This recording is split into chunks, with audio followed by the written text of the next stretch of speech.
What's up, y'all? It's your girl Sakina, and I'm back for another review. This is my review for Love and Marriage Huntsville. This is season 3, episode 8. Y'all, I'm cheesing so hard because y'all know I be watching as I go these days or reviewing as I watch the show.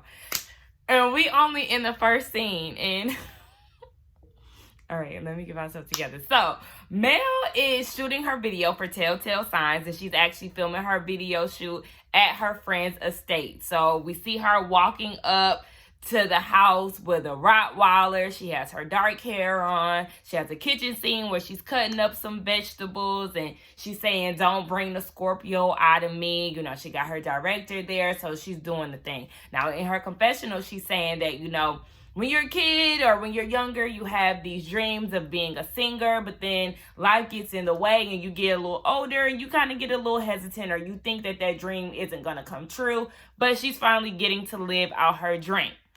Okay. Now, the video, I haven't watched it, but, we're getting a little access granted tease right about now. And, she's not really listening to the director. He keeps telling her, look at the camera, and she keeps focusing on cutting the vegetables. Like, girl, are you hungry? Like, he said, look up, girl, look up. And I do feel like her hair could have been a little more laid than what it was. That blonde wig looked like it could have been combed out a few times throughout the video. But nonetheless, let's get down to the reason why I keep cheesing so hard. These lyrics, honey. These lyrics. Mel, like, what? Did you write these? Did you write this yourself? Or did well, shit, she did admit that last week. She did say that there was people who collab with her and they're sharing their stories as well, even though these songs look like they're pretty tailored to her experience. Girl, okay, let's just get into the lyrics. Oh, you fake like a cartoon, huh? Big weird, I don't get it, where it come from now. On the gram, you don't tell, or something. Oh, you fake like a cartoon, huh? Big weird, I don't get it, where it come from now. On the gram, I don't see it, you won't tell the whole side, cause then they will see you the villain. Oh my gosh. Meanwhile, this guy's on the other end of the table, fake eating his food. Like, oh my gosh. You fake like a cartoon, huh? Big weird. I don't get it. Baby. Like, the analogies, the just childish wording, girl. Who is bumping this? Like, y'all let me know. Who is bumping this? Who is bumping this? You know what her songs give me? Even though the songwriting is more elevated, her songs and her sound give me Tammy Rivera. I cannot stand Tammy Rivera's voice. I don't like her songs. I know she works with Rico Love, which is, definitely a heavy hitter in the game, but they can, sit in the same group. Like, if Mel was to get better writing, her and Tammy will be right here, equals. Okay, they have annoying voices and their songs are annoying as hell. I know some people like Tammy's music, but it's a hell no for me. And same with Mel. Okay, wait, so then I'm realizing, because once the track stopped, she kept singing. So the whole line goes, oh, you weird like a cartoon, huh? Big weird, I don't get it, where it come from now. On the ground, something, you can tell the whole side, because then they will see you the villain. That part is so rushed. And then I guess that's when she say, we ain't even gotta speak for real, just when you want to see the kids. Y'all know. That is my part. Mel's friend Brittany comes to visit while she's on her photo shoot. And Brittany is very pretty. Okay, come on, hair, makeup. Yes, ma'am. Now, they've been friends for years. And apparently she's friends with Martell as well. But Melody wanted to apologize because Martell was telling lies on live, saying that Mel left the kids with Brittany and she's unstable. She only has one child. She's not suitable to watch for. Yada, yada, yada. But I'm like, sir, where you was at? Huh? Because you ain't got no job, so where you was working at? Was you with Arian? Because you ain't got your own place or something? Where you was at to take care of your own kids? Why you so pressed? Boy, boo. So Brittany said, yeah, she was thrown off by that, but she had to realize, he coming from a place of hurt, whatever. Mel don't like the fact that he trying to come for everybody, mama's friends and all of that, because he done fucked up. Child, is what it is. Ain't nobody studying his ass. Although you're doing all these other responsibilities, I still need you to do your job. And your job can't go lacking because all these other responsibilities. And I know that, it's a lot. I totally. Hold on, wait. All right, so we're getting into this scene with Tisha talking to Jalen. Now, Jalen is explaining that the last weekend been rough. It was a holiday season, and the chef and a bartender, if I'm not mistaken, just up and left. So some people decided to go. When people do that, obviously the operations ain't moving smooth enough, or they're underpaid, or whatever the case may be, that push them to walk away from their job. So first of all, we instantly looking at you, Tisha and Marceau, like what's going on? Why y'all got people leaving y'all establishment like that?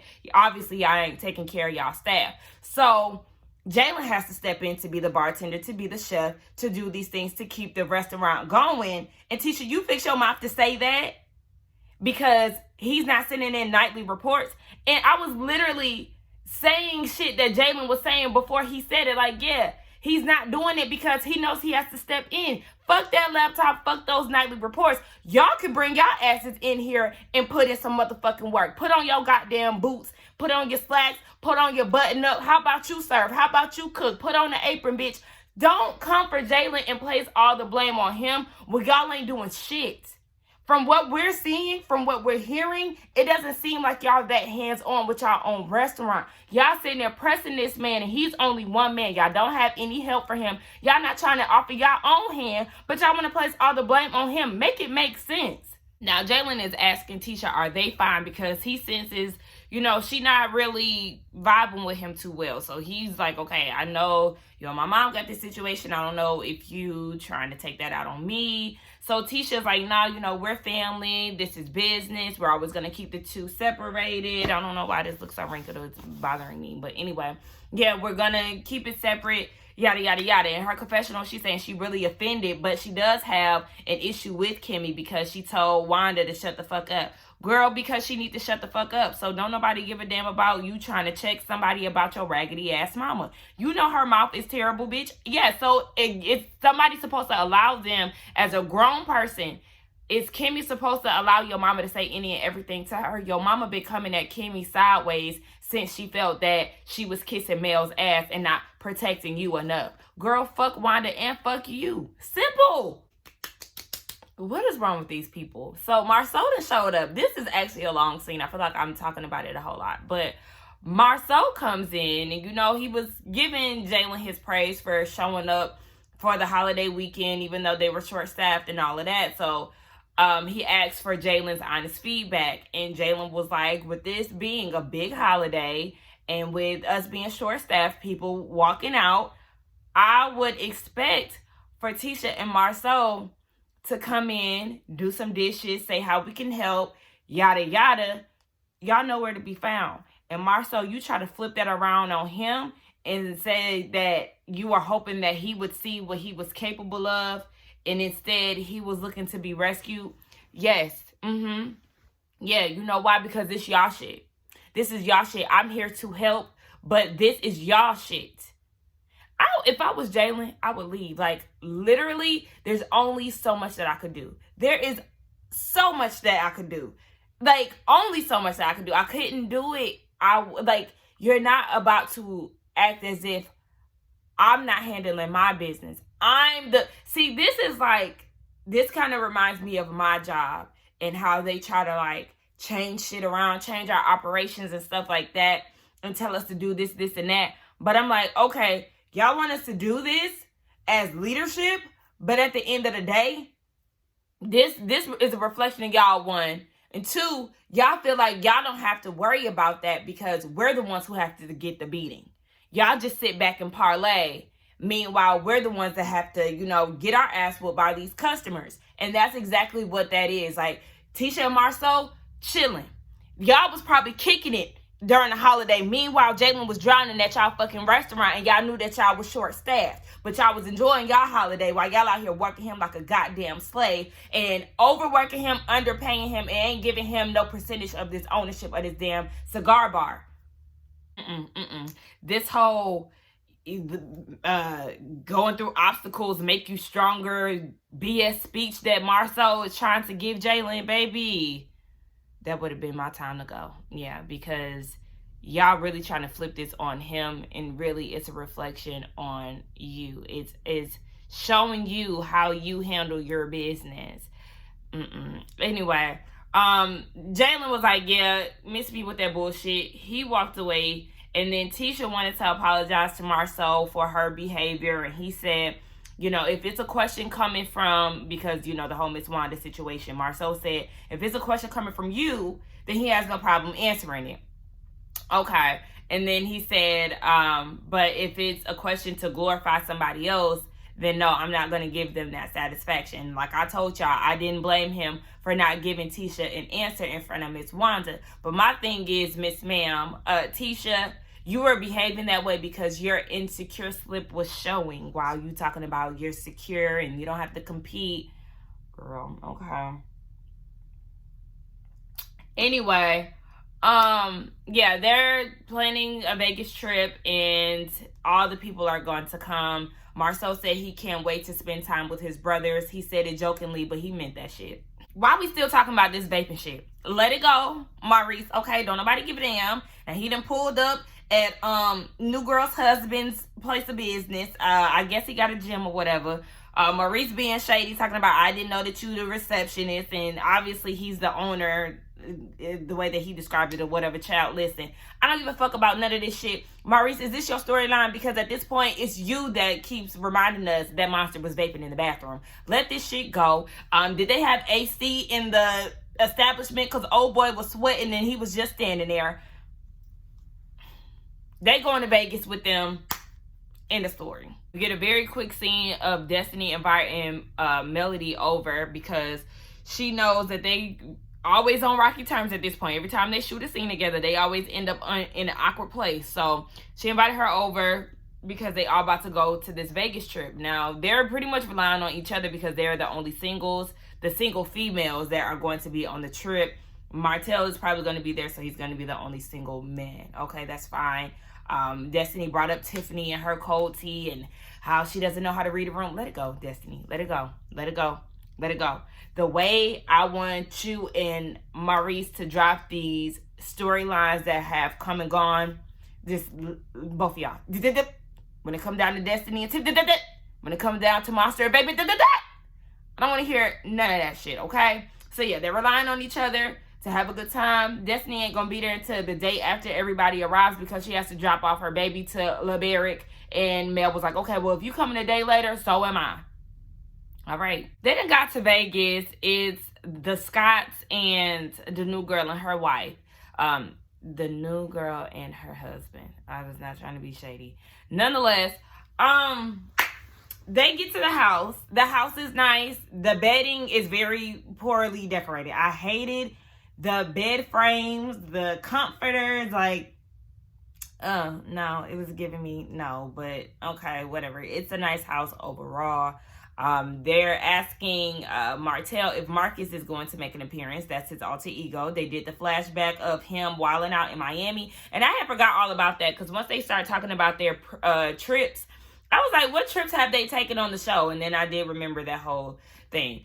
But they get into the conversation. The Scotts are talking, and Marceau was saying, no, Maurice brought up the fact that Kimmy mentioned the whole threesome thing on Taco Tuesday. So they get into the conversation of that, and, you know, Marceau has to give his opinion, and he was like, you know what you do when it comes down to cheating? You ask for forgiveness later, quoting Tisha. And he said, but if she were to find a woman in Vegas and cheat, I don't know if he's just applying this to Vegas or just in general, but if she sleeps with a woman that's not cheating to him, of course not, because guys like the whole fake bi situation, the girls on girls, okay? Girls on girls, where I'm from. Yeah, girls on girls. Shout out to Drake. Then the Tiffany and her husband, they come in. I don't know why I can't remember that man's name. I could barely remember her shit. But they come in, so they all start talking about cheating. Now, all these M's, okay? Martell was saying that cheating is with somebody you don't know. So if you was to cheat with one of the Scott ladies, it wouldn't be considered cheating because you know her? What?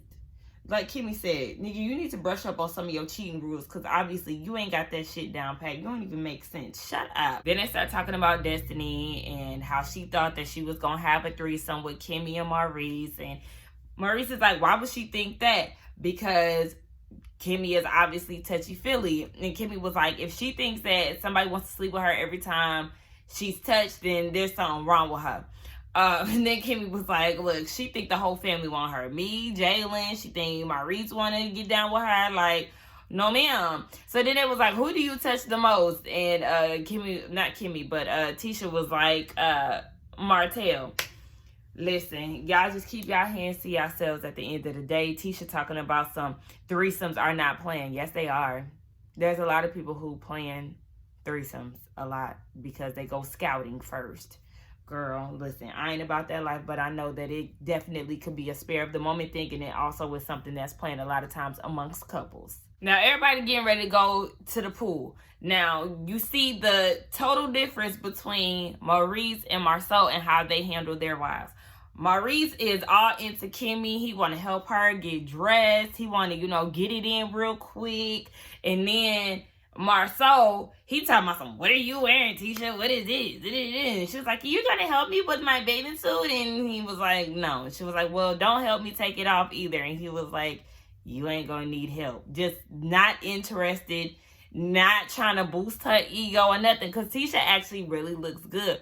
I hated Kimmy's hair. Like, I don't like them faux locks that she got in her head. It was too bulky, and then she had them shades sitting on top, and then she had that thing in the back. Her bathing suit was cute, but I'm just not liking her hair. It's really throwing off her entire look for anything that she wears pretty much with this trip. Now, everybody is in the kitchen getting together, and Martell was saying he's not feeling uncomfortable being the only single guy there because he's amongst friends. But Mel is going to be there the next day, so he's a little nervous with that because he doesn't know how she's going to handle him and vice versa. One day they arguing like hell, and then the next minute they team holding it down. Like, oh my gosh, okay. They were asking Tiffany where her husband is, and she was like, he's like a baby, he got to stretch, blah, blah, blah, when he wake up. So Marceau goes and jokes and says, I don't know nothing about kids. I made sure I don't know nothing about kids because my wife take care of them. Something ignorant. And she was like, see, you always take it too far. And on this side of it, I have to agree with the new bitch, okay? Because you're absolutely right, Miss Ma'am. When you make jokes like this, it really reveals what you're thinking. And we all know that Marceau don't give a damn about them kids. And he a trash-ass dad when it comes down to being there emotionally for his children because he feels like that's Tisha's job to do. And he'll just make the money. Tisha, this who you marry, girl. A nigga who don't give a damn about your kids. Okay. They start clowning Marceau about how he was 70 pounds heavier. He ain't have no beard. Basically, he was on his ugly shit when they first moved down to Huntsville, or before he moved down to Huntsville, because I think they from Detroit or something like that, Michigan somewhere. And then they start talking about Maurice and how he was in a fucked up marriage before Kimmy came along. And then here comes Tiffany. Oh yeah, and then she had to come steal him or some shit she said. And it's just like, you're new here.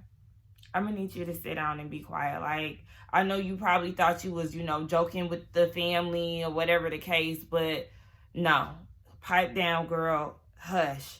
So then they all start joking about the whole situation, and Kimmy is like, So then she had to, clarify to Kimmy, to Tiffany, no, I did not steal him. And in her confessional, she was saying it was convenient for Martell to say that she was a side chick to deflect from the shit that he had going on. He always liked to drag people down when he in the hot seat. And I totally understand where Kimmy is coming from because, nigga, we know, Martell, you're very prone to lie and deflect and get that shit off of you because you can't handle that shit. So yeah, it was very convenient, and it definitely does look like it's working.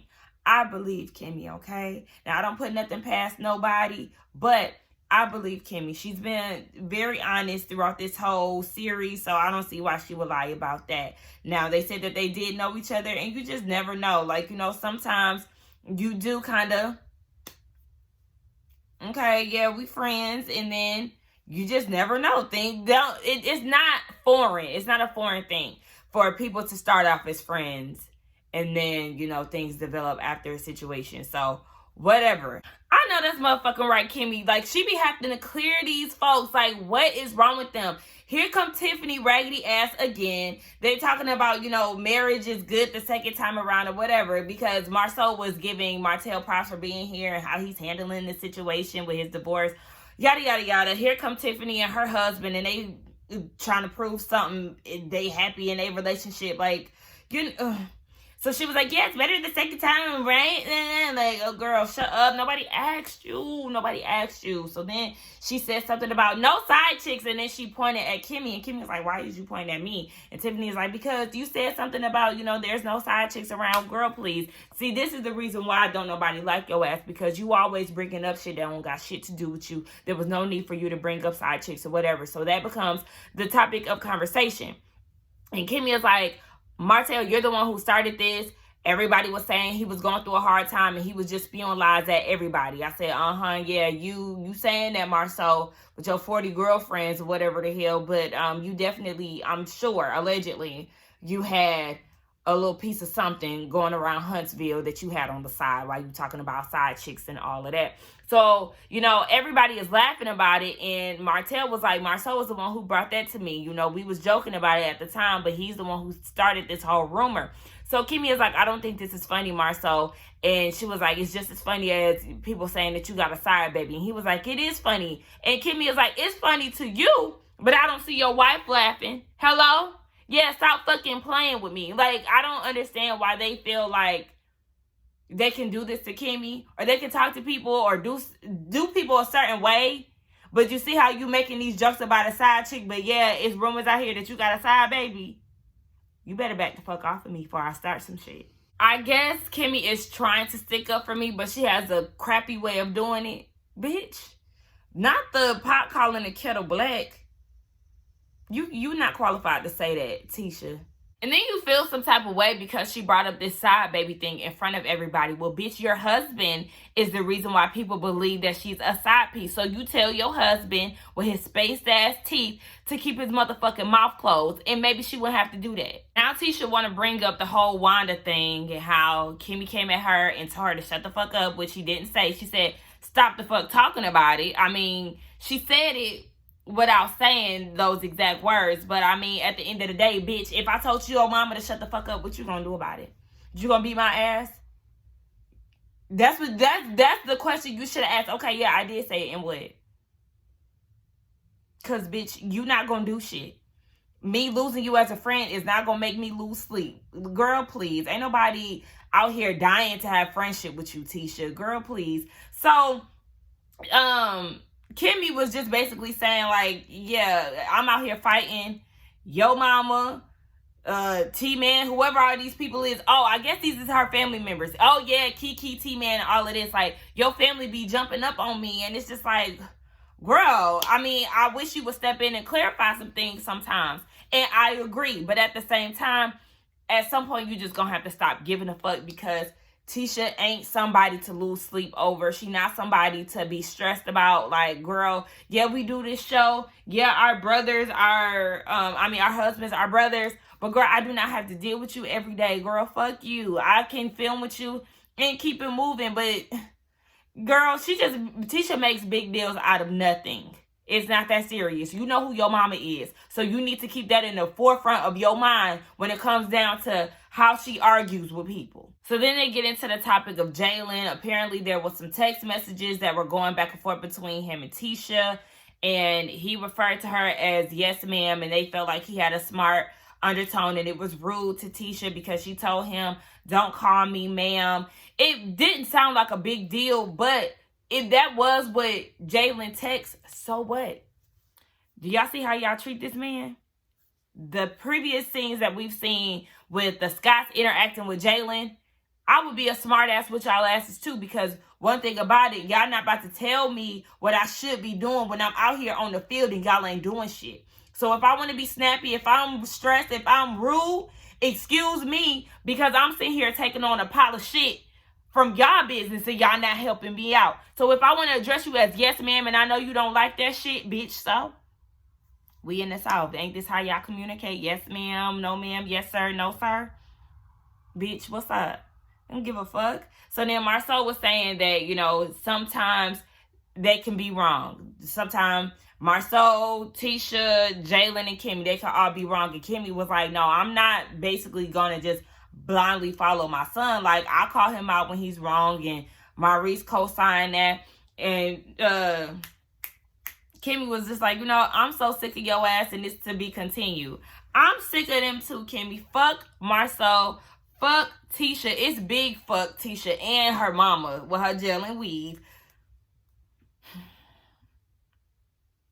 They about to get on my motherfucking nerves. But, you know, this will continue next week. Let's get into it. Let's get down in the comments. Y'all let me know what y'all thought about this episode along with this review. Don't forget to like, comment, and subscribe to my channel. And I will see y'all in the next one.